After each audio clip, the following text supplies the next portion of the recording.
और वंदन करते हुए आज जो हमने यहाँ दीक्षा विधि यह कार्यक्रम का जो आयोजन किया है, जिसकी हम अभी शुरुआत करने जा रहे हैं। आज यहाँ बाबा साहब के बताए हुए 14 अक्टूबर 1956 को बाबा साहब ने जिस प्रकार हमें धर्मांतरण धर्म दीक्षा दी, उसी को सिलसिला जो धर्मांतरण का हमको आगे बढ़ाना है, वह कार्य अम्बेडकराइट बुद्धिस्ट सोसाइटी के माध्यम से जो बाबा साहब ने भारतीय बौद्ध महासभा को इसका दायित्व देकर दीक्षा का कार्यक्रम लगाने का कार्य जो बताया, वही अम्बेडकराइट बुद्धिस्ट सोसाइटी आज इस प्रकार के सामूहिक धर्मांतरण और इस प्रकार पारिवारिक धर्मांतरण यह कार्य अम्बेडकराइट बुद्धिस्ट सोसाइटी आज कर रही है। उसका ही यह आज का भी यह आयोजन हम नगराड़े परिवार में आयोजित किया है, जिसमें आज के दीक्षार्थी हैं तेजस नगराड़े और देवांशु नगराड़े। इनकी हम आज यहाँ दीक्षा विधि यह लेने वाले हैं। इसका पहले महत्व, तो आज हमारे बाबा साहब ने बताए हुए इस दीक्षा का क्या महत्व है, बौद्ध धर्म में दीक्षा का क्या महत्व है, इसके बताने के लिए वैशाली नगराड़े मैम इनके परिवार में और देवानंद नगराड़े सर इनके परिवार से हम आज यह दीक्षा विधि का कार्यक्रम ले रहे हैं। इसका महत्व बताने के लिए मैं डाहट मैडम को बुलाना चाहता हूँ, वो आए और इसका महत्व बताए।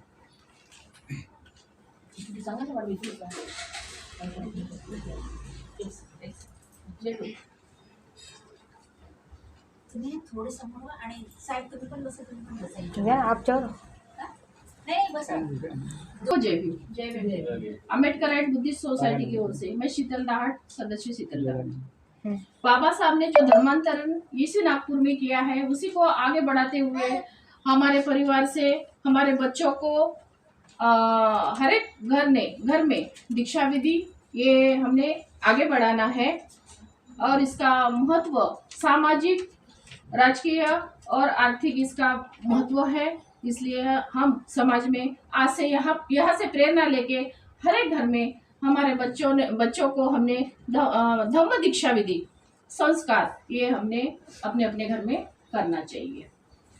बाबा साहब ने ये तो दरेकाने दीक्षांतरित करावे म्हटलेलेच आहे, पण ये बुद्धिस्ट सोसाइटी ने जो अभ्यासक है, जिन्होंने प्रमाण पत्र प्राप्त किया है, उनको उनके हाथ से ही हमने धम्म दीक्षा ये बच्चों को देनी चाहिए। और बाबा साहब बोलते हैं कि धम्म दीक्षा के अभाव से हमारे धम्म का नाश होगा या ह्रास होगा। हमारा ये आंदोलन है, जो बाबा साहब का सब क्षेत्र का जो आंदोलन है, ये पीछे रहेगा या नष्ट हो जाएगा। ये नष्ट ना होए, इसलिए हमको ये बाबा साहब ने दिए हुए सब बौद्ध संस्कार है, ये आगे बढ़ाना है।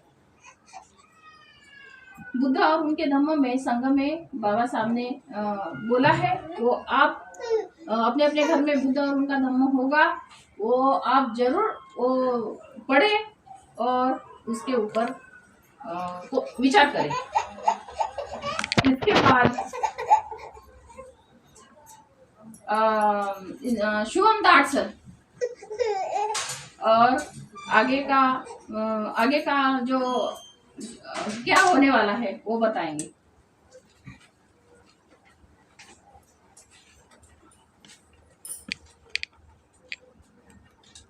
दीक्षा विधि तुम्ही देना।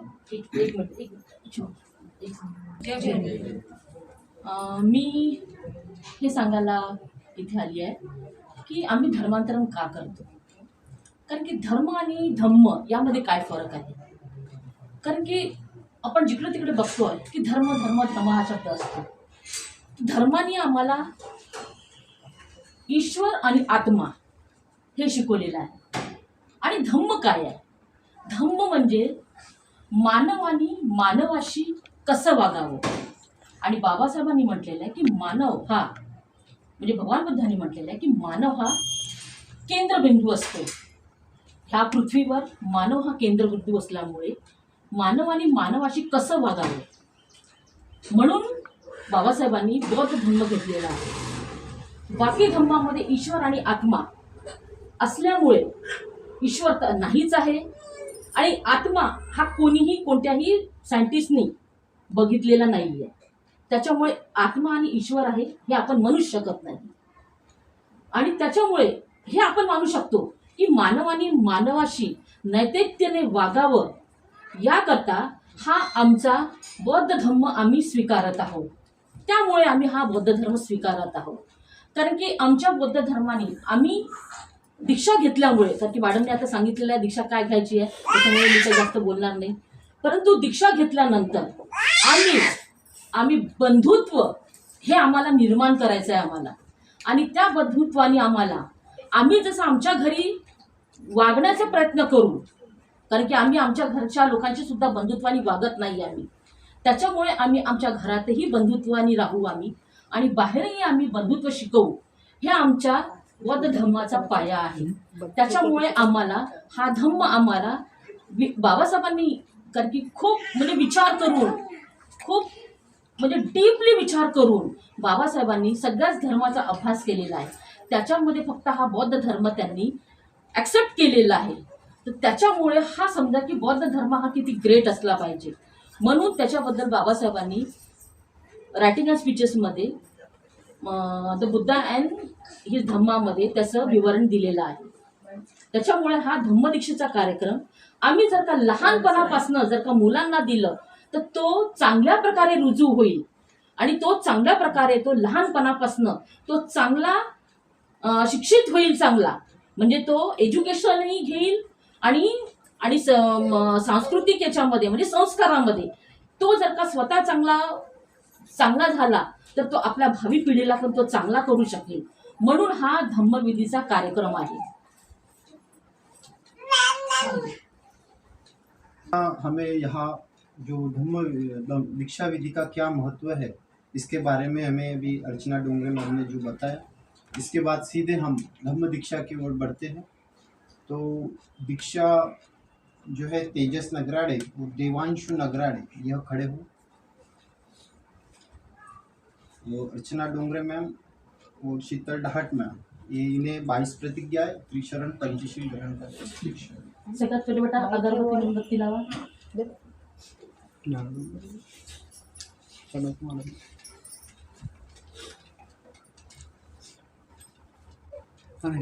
एक मेणबत्तीने आणखी घेतली, दोनच का?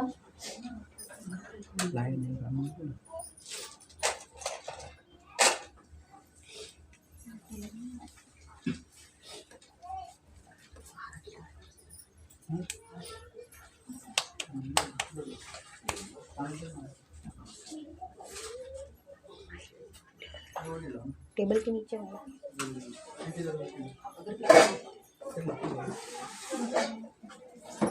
असू द्या मॅडम. इथे आहेत ना, छोट्या पण लावू शकता, काही प्रॉब्लेम नाही. फक्त प्लेट घ्या, एक हा प्लेटच घ्या मॅडम.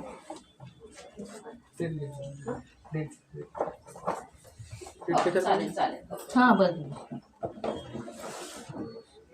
आणखी एक मेणबत्ती घेऊ, छोटी असली तरी चालेल.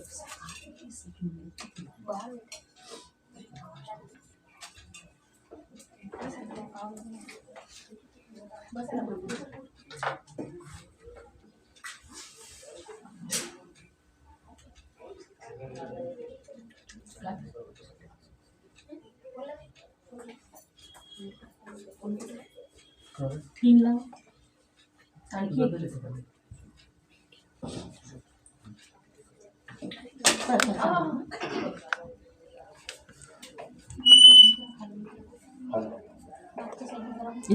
थोड़ा सा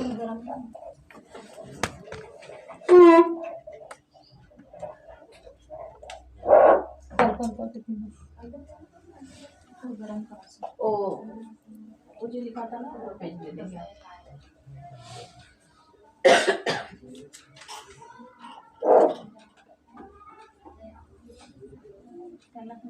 चलिए थोडं गरम कर.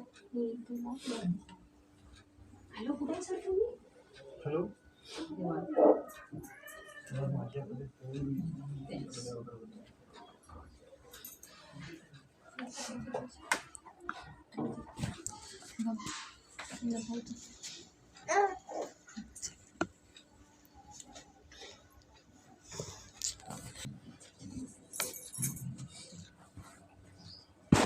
फुलं घ्या भगवानबुद्धाला, बाबासाहेबांना अर्पण करा.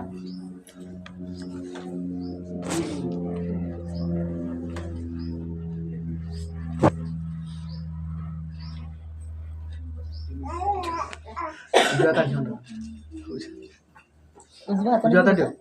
दोन्ही राईट राईट हाताने. Right hand. एका हाताने हे असं नाही लावायचं, दोन्ही हाताने व्हायचे. हा असं व्हायचं. हा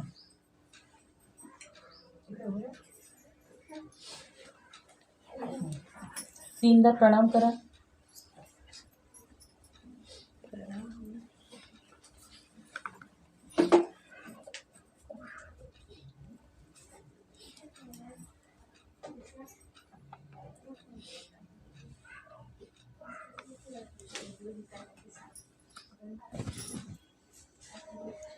तीनदा बेटा तीनदा. नहीं उसका 3 हो गया था, उसका 3 हो गया था. हो गया कमी 5. तेजस और देवांशु को हम पूछना चाहेंगे कि आपको ये धम्म दीक्षा विधि करने के लिए किसी ने आग्रह किया है, फोर्स किया है, आपका अध्ययन है, आपका अध्ययन है? हाँ, तो आप अपने स्वखुशी से ये धम्म दीक्षा विधि लेना जा रहे हैं. हाँ, ठीक है. अभी तो हम अभी हाथ जोड़ी पे. त्रिशरण पंचशील को शुरुआत करने वाले हैं. ठीक है. नमो तस्स भगवतो अरहतो सम्मा संबुद्धस्स.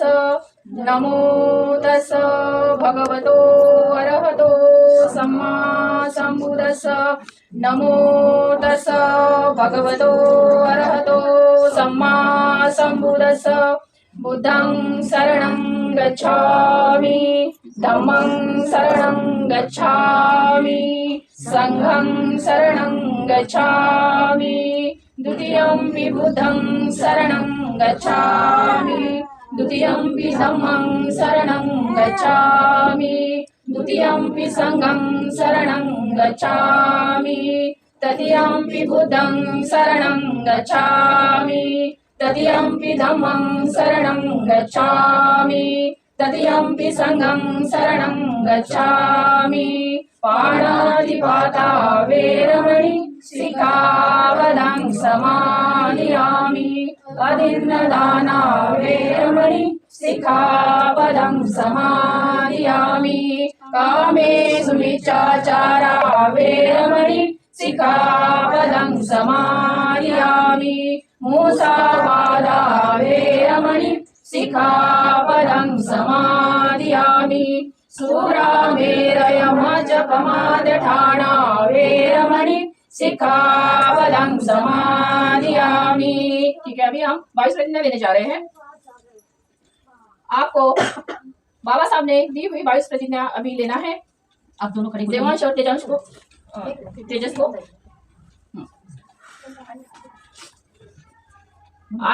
I shall have no faith in Brahma, Vishnu, and Mahesh, nor shall I worship them. I shall have no faith in Rama and Krishna, nor shall I worship them. I shall have no faith in Guru Ganpati and other gods and goddess of Hindu religion, nor shall I worship them. I do not believe in the theory of incarnation incarnation of gods. of gods. I do not I do not and shall not and shall not believe that believe that the Lord Buddha the Lord Buddha was the was the incarnation incarnation of Vishnu. of Vishnu. I believe this. I believe this I believe this to be to be mischievous mischievous and and false false propaganda. propaganda. I shall not I shall not perform perform Shraddha, Shraddha nor nor shall I give shall I give Pindadan. Pindadan. I shall not I shall not act in any manner contrary contrary to the to the principle and principle and teachings of teachings of Buddha. Buddha. I shall not I shall not perform perform any ceremony any ceremony through through Brahmins. Brahmins. I believe in the I believe in the equality of mankind. equality of mankind. I shall I shall endeavor endeavor to establish to establish equality. equality. I shall I shall follow the follow the eightfold path eightfold path taught taught by the Buddha. by the Buddha. I shall follow I shall follow the 10 paramitas ten parameters initiated initiated by the Buddha. by the Buddha. I shall be I shall be compassionate compassionate to all living beings to all living beings and and nature nature. them with care. Live with care. I shall not steal. I shall not steal. I shall not lie. I shall not lie. I shall not commit carnal sin. I shall not commit carnal sin. I shall not I shall not consume consume liquor. liquor. I shall strive I shall strive to lead to live my life in my life in conformity conformity with the with the three principle principle of Buddhism. of Buddhism. That is That is prajna, prajna, wisdom, wisdom, sheel, shield, character, character, and and karuna, karuna, compassion. compassion.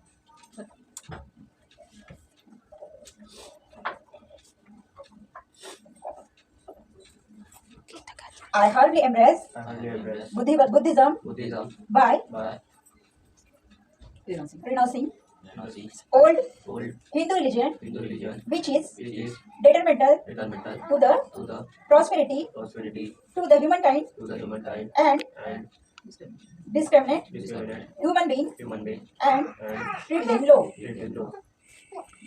I firmly I firmly believe that believe that the Buddha Dhamma the Buddha Dhamma is the Sadhamma. is the Dhamma. I believe I believe I am entering I will enter the new life. the new life. Hereafter, Hereafter, I pledge to I pledge to conduct myself conduct myself in accordance in accordance with the teaching with the teaching of the Buddha. of the Buddha. क्या ये आपको वापस प्रतिज्ञा मान्य है? आम्हाला आप मी ब्रह्मा विष्णू महेश ब्रह्मा विष्णू महेश यांना देव मानणार नाही यांना देव मानणार नाही किंवा त्यांची उपासना करणार नाही. किंवा त्यांची उपासना करणार नाही. मी राम व कृष्ण रामकृष्ण यांना देव मानणार नाही यांना देव मानणार नाही किंवा त्यांची उपासना करणार नाही. किंवा त्यांची उपासना करणार नाही. मी गौरी गणपती गौरी गणपती इत्यादी इत्यादी हिंदू धर्मातील हिंदू धर्मातील कोणत्याही देवतेस कोणत्याही देवतेस मानणार नाही मानणार नाही किंवा किंवा त्यांची उपासना करणार नाही. त्यांची उपासना करणार नाही. देवाने अवतार घेतले देवाने अवतार घेतले यावर माझा विश्वास नाही. त्यावर माझा विश्वास नाही. बुद्ध हा बुद्ध हा विष्णूचा अवतार होय. विष्णूचा अवतार होय. हा खोटा हा खोटा व खोडसाळ प्रचार आहे व खोटा प्रचार आहे असे मी मानतो. असे मी मानतो. मी श्राद्ध पक्ष करणार नाही. मी श्राद्ध पक्ष करणार नाही. मी पिंडदान करणार नाही. मी पिंडदान करणार नाही. मी बौद्ध धर्माला मी बौद्ध धर्माला विसंगत कोणतेच आचरण करणार नाही. कोणतेच आचरण करणार नाही. मी मी कोणतेही कोणतेही धार्मिक क्रियाक्रम धार्मिक केल्याप्रमाणे ब्राह्मणाच्या हातून ब्राह्मणाच्या हातून करून घेणार नाही. करून घेणार नाही. सर्व मनुष्य मात्र सर्व मनुष्य मात्र समान आहेत समान आहे असे मी मानतो. असे मी मानतो. मी मी समता समता स्थापन स्थापन करण्याचा प्रयत्न करेन. करण्याचा प्रयत्न करेन. मी बुद्धाने सांगितलेल्या बुद्धाने सांगितलेल्या अष्टांग मार्गाचा अष्टांग मार्गाचा अवलंब करेन. अवलंब करेन. मी बुद्धाने सांगितलेल्या बुद्धाने सांगितलेल्या 10 पारमिता 10 पारमिता पाळेन. पाळेन. मी मी प्राणी मात्रावर प्राणी मात्रावर दया करेन. दया करेन. त्यांचे लालन पालन करेन. त्यांचे लालन पालन करेन. मी चोरी करणार नाही. मी चोरी करणार नाही. मी खोटे बोलणार नाही. मी खोटे बोलणार नाही. मी व्यभिचार करणार नाही. मी विचार करणार नाही. मी दारू पिणार नाही. मी दारू पिणार नाही. ज्ञानशील आणि करुणा विचार करू ना या बुद्ध धर्माच्या या बुद्ध धर्माच्या 3 तत्वाची सांगड घालून तीन तत्वाचे सांगून करून मी माझे जीवन चालविले. मी माझे जीवन चालवे. मी माझ्या जुन्या मी माझ्या जुन्या मनुष्य मित्रांच्या मनुष्य मित्रांच्या उत्कर्षाला उत्कर्षाला हानिकारक आणि आणि कारकाने मनुष्य मात्राला मनुष्य मात्रांना असमान व नीच अजमानवणीच मानणाऱ्या हिंदू धर्माचा मानणारा हिंदू धर्माच्या त्याग करतो त्याग करतो. व बौद्ध धर्माचा स्वीकार करतो. व बौद्ध धर्माचा स्वीकार करतो. बौद्ध धर्म हा सधर्म आहे बौद्ध धर्म हा सधर्म अशी माझी खात्री पटलेली आहे. अशी माझी खात्री वाटलेली आहे. माझा नवा जन्म होत आहे माझा नवा जन्म होत आहे असे मी मानतो. असे मी म्हणतो. मी इथपर मी इथपर्यंत म्हणजे इथपर्यंत इथपर्यंत हा. बुद्धाच्या शिकवणीप्रमाणे वागेन त्याच्या सल्ल्याने स्वीकार अशी मी प्रतिज्ञा करतो. असे मी प्रतिज्ञा करतो. आपको समझाना अभी पूरा, और इसके बाद आपने दीक्षा लिए है, आपने अपने मन से लिए, आपको कोई जबरदस्ती नहीं किया किसी ने, तो इसके बाद भी आप पूरे जन्म भर तक आप बौद्ध धर्मों को स्वीकार करेंगे और उसके अलावा किसी भी धर्म को नहीं स्वीकारेंगे। ये आपने अभी प्रतिज्ञा ली है और अपना जीवन वैसे ही व्यतीत करना। अभी 3 बार भगवान बुद्ध को वंदन करो। एक बार हाथ जोड़िए, बोलिए नास्ति में शरणं गय्यं नास्ति में शरणं गय्यं बुद्धो में शरणं अय्यं बुद्धो में शरणं वरम् एतेन सत्यवचेन एतेन सत्यवचेन होतु ते जय मंगलम् होतु ते जय मङ्गलम् नास्ति में शरणं गय्यं नास्ति में शरणं गय्यं धम्मो में शरणं गय्यं धम्मो में शरणं वरम् एतेन सत्यवचेन एतेन सत्यवचेन होतु मे जय मंगलम् होतु मे जय मङ्गलम् नास्ति में शरणं गय्यं नास्ति में शरणं गय्यं संघो में शरणं वरं संघो में शरणं वरम् संघो में संघो में शरणं वरम् एतेन सत्यवचेन एतेन सत्यवचेन होतु मे जय मंगलम् होतु मे जय मङ्गलम् सब्ब पाप सकरणं सर्वपापसहकरणं कुशलस्य उपसम्पदा कुशलस्य उपसम्पदा सचित्त पर्योदपनं चित्तपर्योदपनम् एतं बुद्धान शासनं एकं बुद्धान शासनम् साधु साधु साधु। साधु। इसका मीनिंग हो गया, आप अभी बुद्ध धम्म और संघ के शरण में आए हुए हैं। इसका हमेशा आपको याद रखना है। कोई भी बात करते हुए, कोई भी काम करते हुए, कहाँ पर भी जाते हुए आपको ये अभी समझना चाहिए कि मैं बुद्धिस्ट हुआ हूँ, इसके अलावा मैं कोई भी नहीं हूँ। ये हमेशा अपने दिमाग में रखना अपने चाहिए। अभी 3 बार प्रणाम कर लीजिए।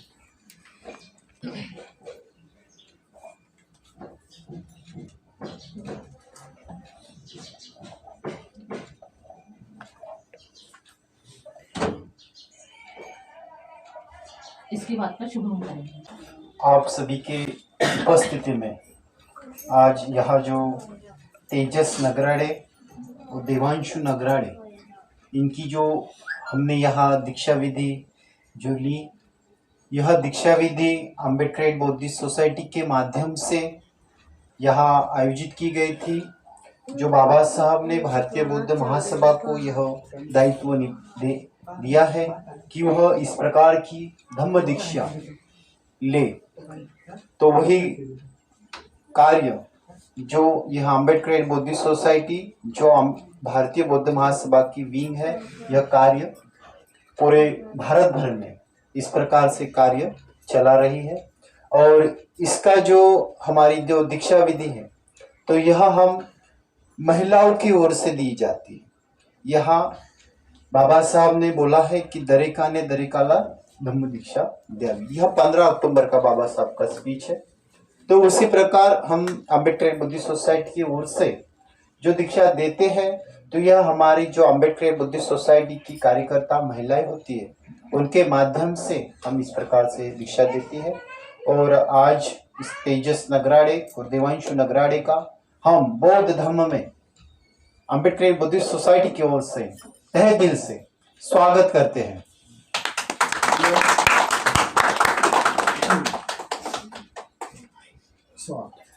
जय भीम।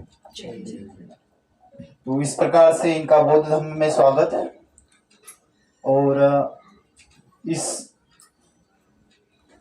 बाबा साहब ने बताए हुए जो संस्कार है, यह जो बाबा साहब के अनुसार आज समाज में अनेक संस्कारों की बात की जाती है कि बाबा साहब ने इतने संस्कार किए, उतने संस्कार बताए, परंतु बाबा साहब बोले थे कि मैं जीवित रहूँगा।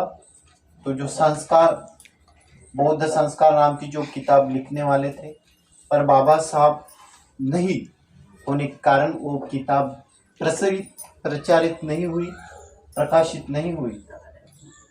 तो यही अम्बेडकर बुद्धिस्ट सोसाइटी की ओर से भी यह पुस्तक प्रकाशित हुई है। और बाबा साहब के अनुसार संस्कार जो है वह है जन्म, उसके बाद में शादी, उसके बाद में दीक्षा, उसके बाद में उसका अंतिम। तो ऐसे 4 ही विधि बाबा साहब ने संस्कार में हमें बताए हैं, परंतु हम अनेक संस्कारों के पीछे लगकर वक्त व्यय कर रहे हैं। जो अनेक धर्मों में जो जिस प्रकार से संस्कार होते रहते हैं, वो संस्कार हम छोड़ने का काम आज भी कर रहे हैं। कभी हमने एक आधी वास्तु बना दिए, वास्तु पूजा, उसका कुछ नया संस्कार, इस प्रकार अभी जन्मदिन का ही संस्कार चालू है बीच में। तो इस प्रकार से नए नए संस्कार आते हैं, परंतु बाबा साहब के अनुसार बाबा साहब ने जो 4 संस्कार बताए उसमें यह दीक्षा विधि संस्कार आता है जो हमने आज यहाँ लिया। तो इसके लिए अम्बेडकर बुद्धिस्ट सोसाइटी के हमारे मुख्य मार्गदर्शक, संस्थापक, अम्बेडकर बुद्धिस्ट सोसाइटी के और इंडियन अलायंस मूवमेंट के ऐसे रवि सागर डंभारे सर, एडवोकेट रवि सागर डंभारे सर। तो आज आप लोगों की जो बाबा साहब ने जो है दीक्षा विधि ये प्रिस्क्राइब किया, और कुछ ही लोग जो है माँ बाप जो होते हैं वो लोग इस बात को कैच करते हैं कि दीक्षा विधि द्वारा बच्चों को संस्कार देना, यह कुछ ही लोग इस बात को कैच कर सकते हैं। तो अच्छे माँ बाप भी क्या बोलेंगे, हम नसीब तो नहीं मानते, तो कुछ ही जो जातक है बच्चे लोग हैं उनको प्राप्त होते हैं।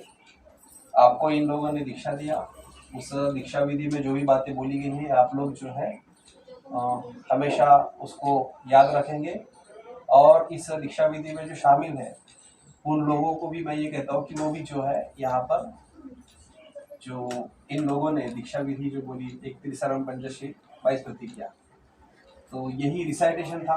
इतनी सिंपल जो है दीक्षा विधि बाबा साहब ने बताई, और इससे सिंपल विधि दुनिया की कोई भी नहीं। मतलब एक जो जजमेंट आया था दीक्षा भूमि के बारे में, गजेंद्र गडकर जो सुप्रीम कोर्ट ऑफ इंडिया के, उन्होंने बाबा साहब ने जो 14 अक्टूबर 56 को जो दीक्षा दिया था, तो ये कहा कि बाबा साहब के बारे में नहीं तो बुद्ध के बारे में ये कहा कि कितनी सिंपल विधि जो है इन्होंने अपने बुद्ध धर्म में एंट्री करने के लिए प्रिस्क्राइब की है। तो इतनी सिंपल विधि कहीं पर नहीं। कोई बोलेगा कि भैया हमें कहीं एंट्री अगर दी जाए तो हमारे कुछ कान फूंक दो, कोई माला पहना दो, मनी दे दो, या किसी को पानी में डुबाओ, या किसी का खतना करो, या मुंज करो, तो ऐसी कोई भी जो कर्मकांड और ये जो बातें जो है वो नहीं है बुद्ध धर्म में। खाली रिसाइटेशन, खाली कहलवाना, यहाँ से कोई लोग आते हैं बोलते हैं और आप रिसाइटेशन करते हो, इतना सफिशिएंट है एंट्री के लिए मानवतावाद में। और बुद्ध एंड बाबा साहब जो टेस्टेड होके जो लोग हैं तो उनके विज्ञानवाद में हम लोग एंट्री करते हैं, और इसका साइकोलॉजिकल जो इफेक्ट है पर्टिकुलर वो एक अच्छा इंसान बने उसके लिए इसका बेनिफिट बहुत ज़्यादा है। तो इवन बच्चे डिसिप्लिन हो, माँ बाप की सेवा करें बड़े होके, समाज का दायित्व निभाए और सामाजिक कार्य करें, इसके अलावा उनका पढ़ाई लिखाई उसमें वो होनहार रहे, और कल्चर के एजुकेशन के बाद अगर मान लो एम्प्लॉयमेंट में जाना है या बिजनेस पे जाना है तो उसमें भी वो होनहार रहे। तो ऐसा जो एक बेनिफिट जो है इसमें से होने वाला है। कोई भी यहाँ से पावन होके, पवित्र होके, कुछ प्रसन्न होके कुछ बुद्ध देने वाले हैं और ऐसा वगैरह नहीं।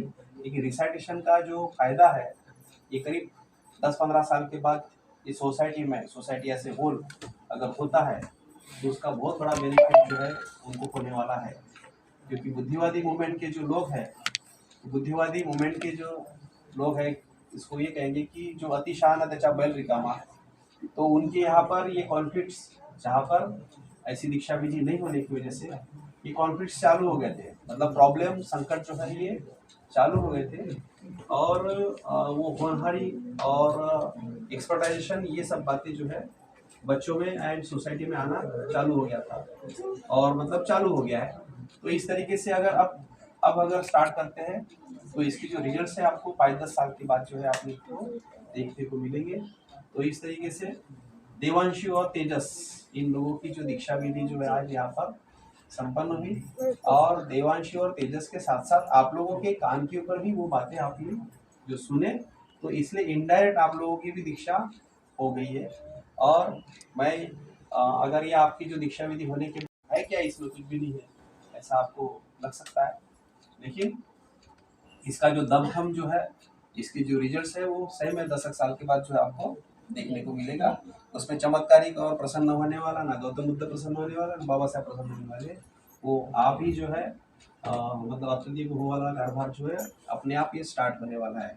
मतलब ये प्रिस्क्रिप्शन जो है लाखों लोगों से खाली त्रिशरण पंचशील 22 गया, बाबा साहब ने बुलवाया। इतना बुद्धिमान आदमी जो अगर वो करता है तो उसमें बहुत बड़ा राज है।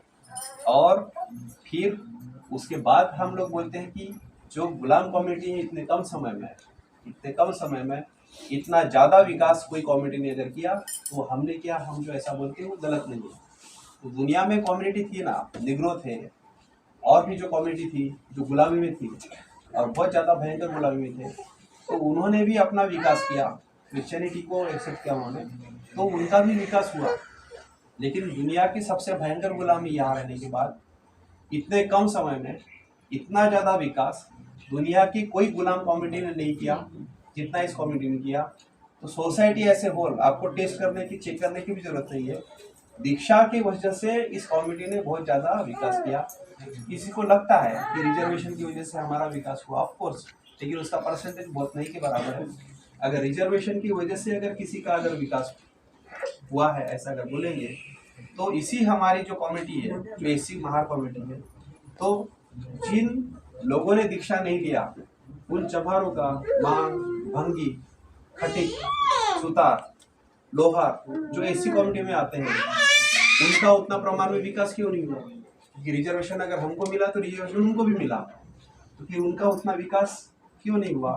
तो हमारा विकास इसलिए हुआ कि इस रिजर्वेशन के साथ साथ जो है हमें एक धम्म जो मिला, तो एक जो कल्चर जो तैयार हुआ उसका जो बेनिफिट होता है वो आपको डायरेक्ट दिखता नहीं, कई सालों के बाद सोसाइटी ऐसे होल नजर आता है। और कुछ डायरेक्ट बेनिफिट दिखने वाले जो फैक्टर्स होते हैं, तो रिजर्वेशन से, एजुकेशन से, तो इसकी वजह से हमारा विकास हुआ, एम्प्लॉयमेंट से हमारा विकास हुआ, ये नजर आने वाले फैक्टर होते हैं। लेकिन कल्चर से, मानसिकता से जो बेनिफिट होते हैं वो लॉन्ग टर्म दिखाई नहीं देते, लेकिन वो दूरगामी होते हैं, वो लॉन्ग टर्म जो है टिकने वाले होते हैं। तो इस तरीके से सोसाइटी ऐसे होल को इतने बड़े इंसान ने दीक्षा देने का कारोबार किया है। तो हम कौन होते हैं भैया दीक्षा नहीं देना चाहिए वगैरह? तो बुद्धिवादी लोगों का जो यही जो मामला हो जाता है कि भैया कोई ऐसी इस तरीके से दीक्षा विधि वगैरह करना कराना ये कुछ मतलब नहीं, आचरण का प्रचार कर लिए तो हो जाएगा। तो आचरण का प्रचार वो भी नहीं करते, खुद भी नहीं करते, और खाली कर लिए तो दीक्षा की कोई जरूरत नहीं है ऑफ कोर्स, लेकिन आचरण का प्रचार भी जो है आप लोग करने के बाद कंटिन्यूटी तो रहती नहीं है। इससे बेहतर माँ बाप ने बच्चों को जो दीक्षा दे दिया तो उसका जो बेनिफिट है ये आपको बहुत ज़्यादा होने वाला है। तो इस समय में जो है मैं ऐसा सोचा खाली 2 या 4 लाइन के ऊपर बोलूँगा, लेकिन फिर भी ज़्यादा बोल दिया मैंने। तो इस समय में तेजस और देवांशु इनकी जो दीक्षा विधि हुई, तो मैं ये सोचता हूँ कि आप सब लोगों की भी दीक्षा विधि हुई, और इसके बाद अगर कोई जगह पर अपने बच्चों को अगर दीक्षा देने का कुछ अगर विचार अगर आपके मन में अगर होता है तो घर में आके कम खर्चे में खर्चा नहीं करना, और अपने काका दादा मामा जो सराउंडिंग के जो लोग होते हैं अपने ही रिश्तेदार उन्हीं को बुलाना है, नॉन बुद्धिस्ट लोगों को नहीं बुलाना है। तो इस तरीके की दीक्षा विधि का अगर कोई जगह पर किसी को अगर आयोजन करने की अगर इच्छा है तो हमारे संस्था के पदाधिकारी है शिवम डाट और बाकी ये शीतलताई और ये सब लोग हैं, तो इनको आप लोग बता सकते हो। तो मैं आपको आज के दीक्षा विधि के समय में शुभेच्छा देता हूँ और यही करूँगा हूँ। जय भीम, जय बौद्ध विश्व। धन्यवाद सर, आपने यहाँ इस सभी को इसका जो मुख्य ऐसे हमें मार्गदर्शन दिया। इसके बाद यहाँ जिनकी आज यहाँ दीक्षा हुई, जैसे तेजस और देवांश, इनको यह कैसे लगा, इस बुद्ध धर्म में पदार्पण कैसे लगा, वो अपने विचार दोनों भी विचार रखे. कसं वाटलं तुम्हाला याच्यात आजची विधी कशी करून? बोला चांगलं वाटलं. नवीन काही असं चांगला आहे. छान. इस प्रकार इन्हें जो धम्म दीक्षा ली, तो इनके विचार है कि इस प्रकार से जो धम्म दीक्षा यह हर इंसान ने अपने घर में आयोजित किया जाना चाहिए, और अपने बच्चों को इस प्रकार से जो बाबा साहब के द्वारा बताया हुआ जो संस्कार है, यह दीक्षा विधि का भी संस्कार है, वह हर इंसान ने अपने घर में करना चाहिए. ऐसे दोनों के विचार है यहाँ उन्होंने रखे.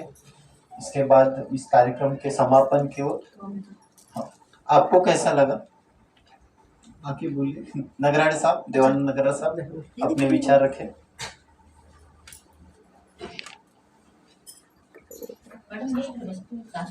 किस उद्देश्य से आपने यह आयोजन किया, ऐसा अभी इस पे बोलो. सबको जय भीम. आज का जो धर्मांतर का प्रोग्राम है, ये उद्देश्य है कि बौद्ध धर्म क्या है और उसके आचरण क्या है, यही लोगों को बताना है. और ये आज के लड़के को मालूमात नहीं है, इसलिए हमने हमारे बच्चों को शिक्षा देने का प्रकल्प किया था, संकल्प लिया था कि उन्होंने अपना बौद्ध धर्म के हिसाब से हमने धम्म दीक्षा लिया, धम्म दीक्षा का प्रोग्राम लिया, और ये अच्छा है और सभी लोगों ने करना चाहिए और दीक्षा अपने लड़के को देना चाहिए. उससे ये मालूम हो जाएगा कि अपना धम्म क्या है, और धम्म से आदमी मनुष्य बनता है. धम्म रहा तो धम्म से आचरण रहा तो आदमी भविष्य बना सकता है और अच्छे मार्ग पर चल सकता है. धन्यवाद साहब. आपने बताया कि इस प्रकार से जो संस्कार होते हैं, यह सभी परिवार के लिए संस्कार यह मुख्य होता है. इस प्रकार बाबा साहब के बताए हुए संस्कार के माध्यम से इस प्रकार से संस्कार हर एक इंसान ने लेना चाहिए. इसके बाद वैशाली नगरायण में अपने विचार रखे, ऐसे उनसे विनती करता हूँ.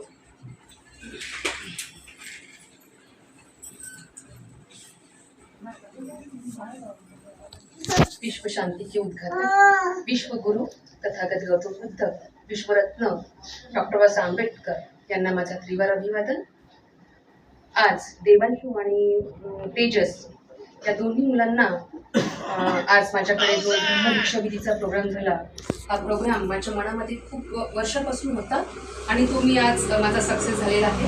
त्याबद्दल मला खूप असा आनंद असा माझ्या मनामध्ये झालेला आहे.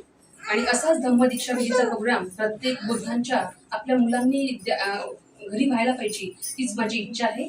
आणि माझ्या देवांशूला, तेजसला सर्वांनाही यानंतर जी वाटचाल आहे ती संपूर्ण वाटचाल यशस्वी आणि बौद्ध धर्माच्या परंपरेनुसारच त्यांनी वागायला पाहिजे, हीच मी त्यांच्याकडून अपेक्षा करते आणि सांगते.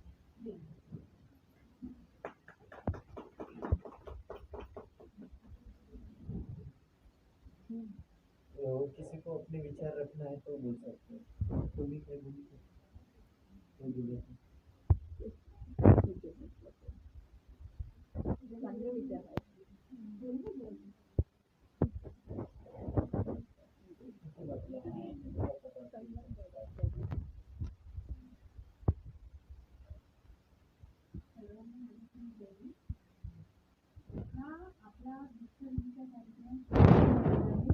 हा एक प्रकारचा धम्मसंस्कार आहे, जे मुलांवर याच्या नंतर संस्कार झाले पाहिजे. 21 प्रतिज्ञेचे त्यांनी पालन केले पाहिजे, खोटं बोलू नये. 22 प्रतिज्ञेचे पालन केले पाहिजे, हे खोटं बोलू नये. हे धम्मसंस्कार आपण याच्यासाठी यांना देत आहे. पण याच्यानंतर तुम्ही या गोष्टीचे पालन करावे म्हणून हा कार्यक्रम घेतलेला आहे. नुसतं म्हणजे कार्यक्रम नाही आहे हा, म्हणजे कार्यक्रम संपला, विषय संपला असं नाही आहे. पालन करणे हा सर्वात मोठा उद्देश आहे. बस एवढंच बोलते. धन्यवाद.